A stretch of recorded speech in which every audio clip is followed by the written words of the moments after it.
next and last case study in this room. So yesterday, I participated to the Women in PE a conference and then cocktail, and it was great. And it was also great to see that year after year, many more women are coming to the event every year. That is still a challenge for the PE industry to grow more diverse every day. And this will be the topic that our next panelists will discuss about. D&I, diversity and inclusion, has been widely debated at this IPEM edition yesterday, this morning. And well, we agree that overall, become an inclusive and diverse organization would take commitments, efforts, lots of other factors to fuel the journey. And I'm really pleased to welcome on stage Elina from Revia Foundation. If she's already here, I don't think so, actually. Well, we'll just wait a few minutes for her to come and to share with us some of her experience on the matter, as she's a founder, woman founder of Revia. Hello, everyone.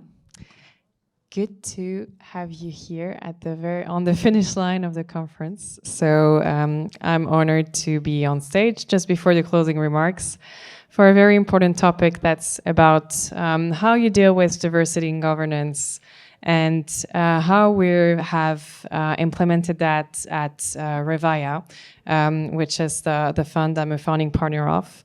And I'll give you an overview of who we are, what's the current state of governance, and how we have implemented an innovative approach to it at our funds. So just as a general introduction of who we are, so we are growth investors, so we invest in tech companies across Europe from Series B rounds to pre-IPO. And we have a strong conviction around, one, there is a need of growth capital in Europe. Second, beyond growth capital, you need to be able to help your portfolio companies grow into potential public companies at some point. So you have to be very sophisticated in terms of the support you provide. And third conviction, none of these companies are going to be global leaders if they don't have a strong sustainability strategy and if they don't develop either directly or indirectly a positive externalities. So this is why we foster at Revia, and basically we write checks of 10 up to 50 million euros in companies that have at least 5 million euros of revenue, but they can be much bigger than that, 100 million plus. And we help them on that, growth trajectory. We invest across sectors. My co-founder and I share a long standing history together. We happen to be, with our first fund, the largest female-led fund of Europe, and basically our first fund was 250. Our next fund is going to be 500. We invested in 12 companies in the first fund. We'll target about 15, 20 lines in the next fund. We're backed by sort of the usual institutional investors of the space, and we have developed also, similarly to our portfolio companies, an international footprint for ourselves. And this portfolio is spread across different stages. As I said, early growth stage companies, all the way down to pre-IPO companies. So literally, like prepping the company to be ready to hit the public markets as soon as they reopen. And we've developed that high conviction style, and that's very important.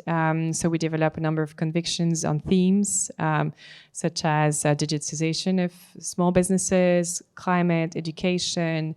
We build our conviction on that. That enables us to be like the first or one of the first to submit an offer. And I think that high conviction approach is also behind some of the things we do in sustainability. The fact that you have to be able to voice your conviction at the board level, and this is what we're going to touch on. And basically, our responsible investing strategy is spread across all the stages of what we do as an investor. So from the sourcing all the way down to support.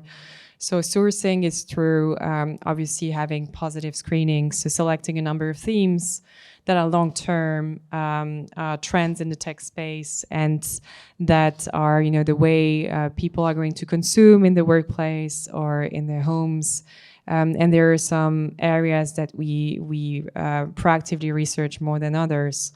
Like, as I said, climate and education. We also have what we call a concerns list or watch list. So these are areas that are traditionally represented in tech portfolio companies, tech portfolios of VCs, but that don't find a spot in our portfolio because we think over the short term they could deliver financial performance, but over the long term we think the models are being challenged. So this is the case for ad tech, fast fashion, fast deliveries, instant deliveries of many things. So we think there may be some like short-term nice opportunities, but over the long term, we don't see how that is sustainable in terms of through many angles.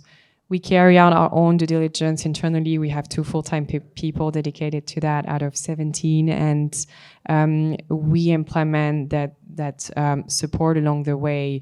So first, having people actually take legally binding agreements and commitments in terms of diversifying their boards or implementing a carbon footprint. So as of today, 2/3 of our portfolio have performed a carbon footprint analysis, and the rest will follow in the next year. And we've developed a roadmap with them so that they reduce their footprint over time.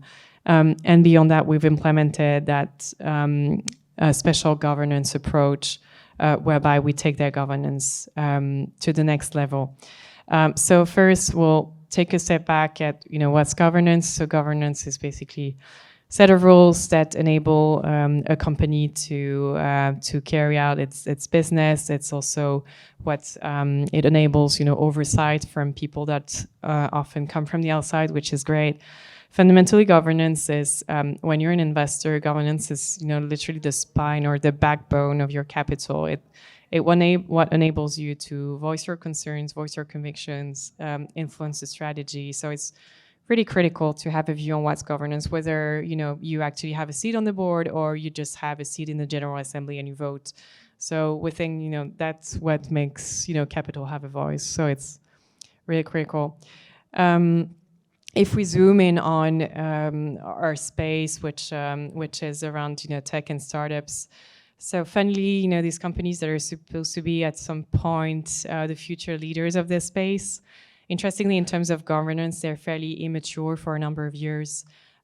So when a company just gets created and goes through its first rounds of financing, it's naturally a close-knit group of people that know each other, or the first business angels. So it's completely fine to have something that's flexible, not too professional or too tight in terms of structure.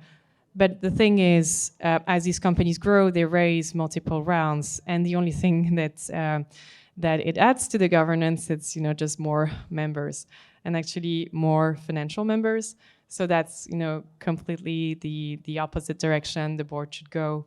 And so when we join the board of a company, usually they have 3 or 4 or 5 financial investors around the table, and this is suboptimal for them. Usually they do have seats for independent board members, but these seats are not filled usually. So we try to obviously push for those seats to be filled, but also try to do something for our own seats. But basically all of that is detrimental to the company because it's an opportunity cost. It's just fascinating to be part of those boards, and there are just so many people that could bring value to the companies outside of purely financial investors. So it's really important that executives, founding teams, and so on realize how important it is to have a board that is the right level for the challenges they have. And so literally in our portfolios, we have companies that are already global. They run businesses that have $50 million dollars or euros of revenues at least, and They are onto like large M&A opportunities, international expansion, hiring world-class people. And to be able to make all of those decisions, you need to have really top-notch talent inside the board that is able to take those decisions with you. So it's really critical. It's hard to gather. So we've had a look at what's the state of the market beyond what we're seeing. It's hard to gather data. We gathered some data around the percentage of independent board members in startups. So that's focused on Australia, but I think that's a fair reflection of what it is in other Western countries. So as the companies mature and as they grow and raise more rounds, there's an increasing number of independent directors. I was saying that's a limited number before Series C, and then it increases over time. I wouldn't say the 60%. 60% have 1+ independent director is probably fair in Europe as well. But then if you zoom in on who they are and how diverse this is, I think the picture gets a little bit less like positive than this. But there are just tons of feedbacks coming from founders and so on that when they realize that in startup world, like the board is as homogeneous a group you could think of. So only the same type of people around the board. So that's a bit of that's a bit terrifying for given all the challenges they have. How do we fare against that? So 92% of our portfolio companies have at least one woman in the governance bodies and 79% one independent board members. So we fare slightly better than the rest of the market in terms of independent board members. So they have 17% on average. The benchmark is listed firms, so actually that's a benchmark that's a bit conservative if you apply that benchmark to smaller firms that are in the tech space and less mature. But it's really hard to gather benchmarks. So we try to benchmark against what we find. And 15% on average of our board members are female, which is obviously a number we aim to progress on. How does governance correlate with financial performance? So there has been a number of studies that have tried to correlate the percentage of independent board members and their actual presence to the performance of companies. There are some correlations that have been proven. If we take a step back in history, so historically, adding more independent members has been about having more control on what's happening in companies, and then over time it became more about adding value to the table, having taking that opportunity to bring really world-class talent to the pool. So in general, the corporate world has grown more focused on adding value to the boards and also tying that to actual performance. But it's really hard to only correlate correlate the performance of a company only to the fact that the governance is independent. There are just so many factors that are at play: market conditions, the regulatory environment, and how much the board members are actually involved in decisions. So there are many mitigants to the correlation. And there are other studies that show that at least on publicly listed companies, so the S&P 500, the fact that the board's actually independent doesn't quite correlate with an improved financial performance. So yeah, these are requirements that companies comply with, but sometimes it's really hard to correlate that with better performance. Diversity, if you look at diversity then, so diversity can take different shapes and forms, from age, background, gender, race, attitude, just ways of behaving in a board. So there are many ways to look at it, and there are some qualitative benefits that are recognized across the board. So around improved decision making, around accessing a bigger pool of talent, around being more representative of what society is, and about bringing new ideas to the table and new ways of thinking, because there's actual problem solving and strategy conception that's happening at the board level. There are multiple benefits to bring that diversity, and that usually takes the form of those independent board member roles. There are studies that correlate really well also the fact that gender diversity, which is one that is fairly easy to track. This gender diversity correlates well with a great ESG score, and this is fairly well documented. And also great ESG scores have been correlated with great financial performance. So there's sort of a number of signals around, okay, great governance sort of improves your sustainability strategy, more diverse board members improve your decision making, and all of that contributes to financial performance. So it's different signals that put together obviously correlate better governance with better financial value. So how do we tackle that at Revia? So when we submit an offer to invest in a company, we suggest, we try to get, we negotiate 2 seats, 1 board member, 1 observer seat. So the member is voting, the observer is participating but non-voting. And we offer to give the board member seat to a person that's an expert of their respective industry. And that brings some operational strategic expertise.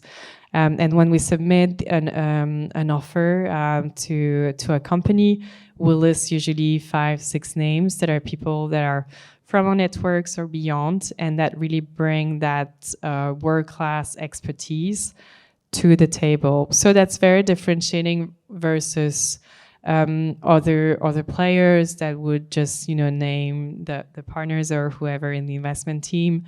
That contributes to a very high win rate in the offers that we make to portfolio companies.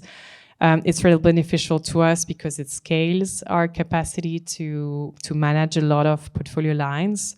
And it's also beneficial because these experts can attend more sessions, more workflows or meetings outside of the board that are really product specific, marketing specific, whatever. And these are meetings where we wouldn't be very relevant, but that is in fact more of Revia time, but embodied by someone else.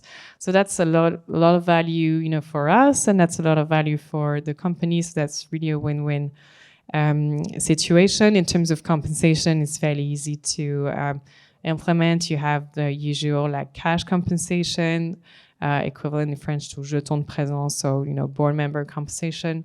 And they have obviously some equity incentive. It's a mix of incentive or our own participation, our own investment, and an incentive coming directly from the company. Because for the company, they sort of have an independent board member, in terms of qualification and expertise, but that has taken an investor seat. So they can still use the independent board member seat to have more independent members, but we're adding, that expert person around the table anyway.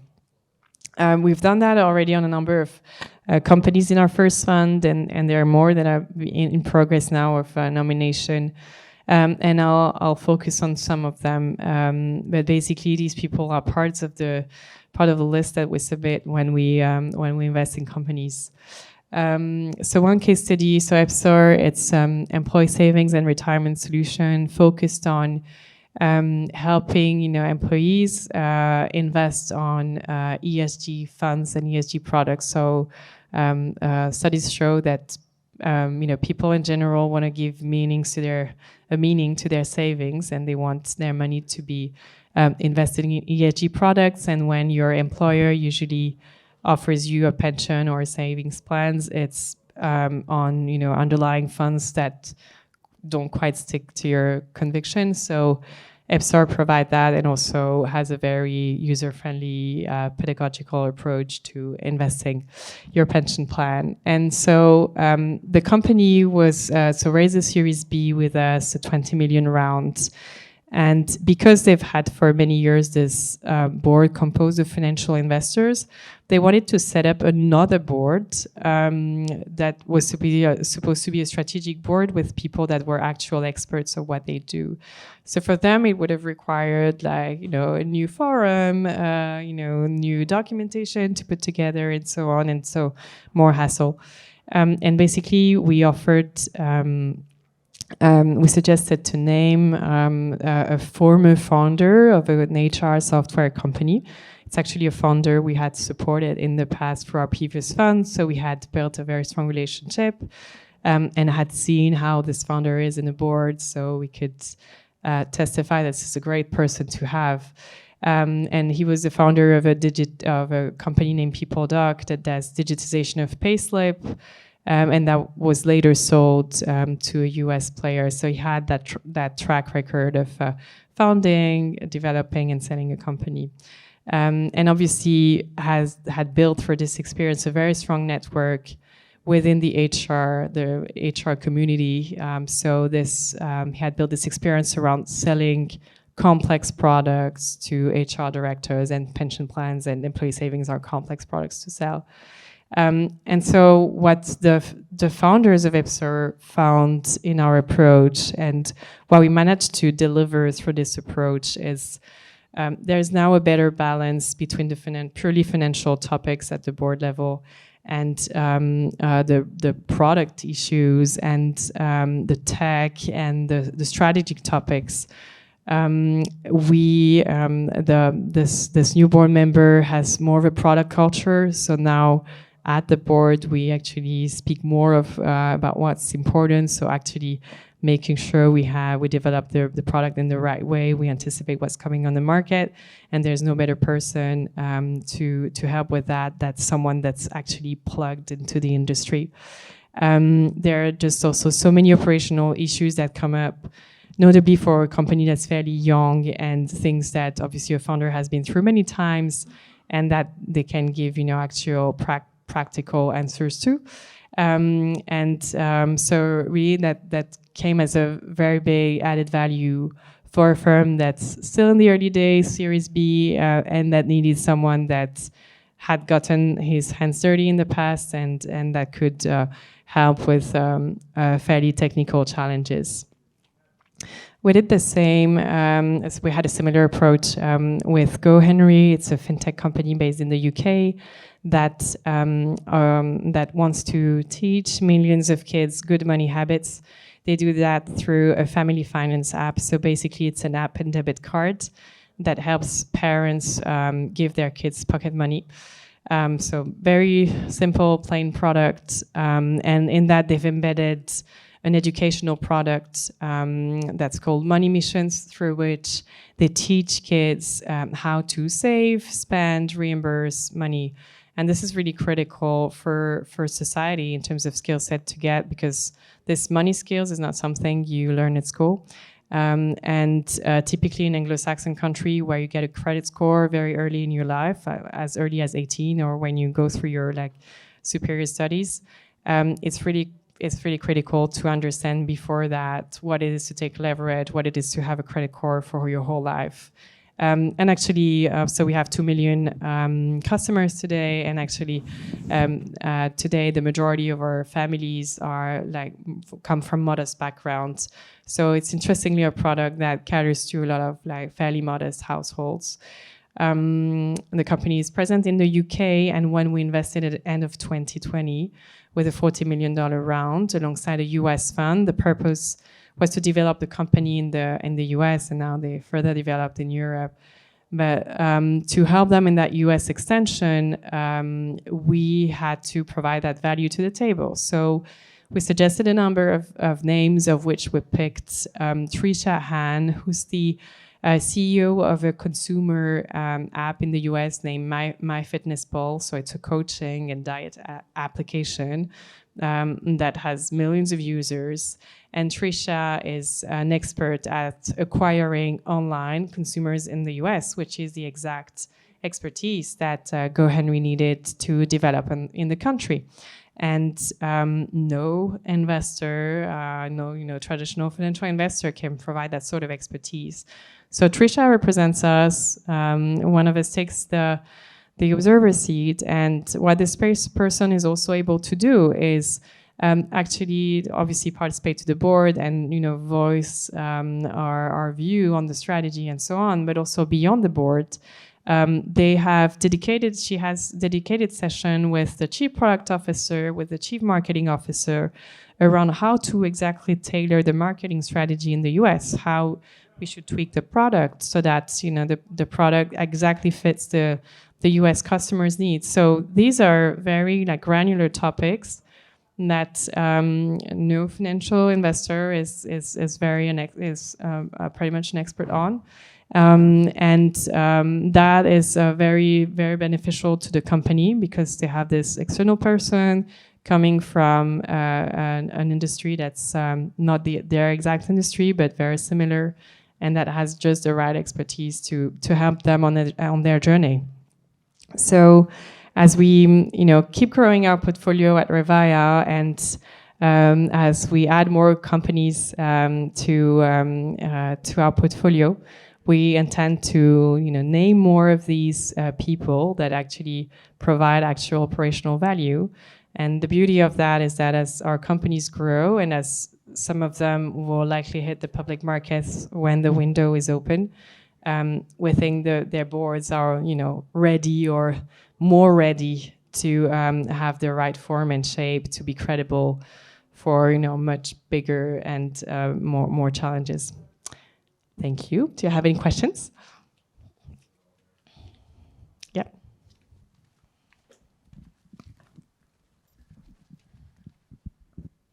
So thank you very much for the presentation. It was very inspiring. I had a question on the type of diversity that you are measuring, because you seem to rely a lot on independence and gender representation, but do you have other forms of diversity that you are tracking?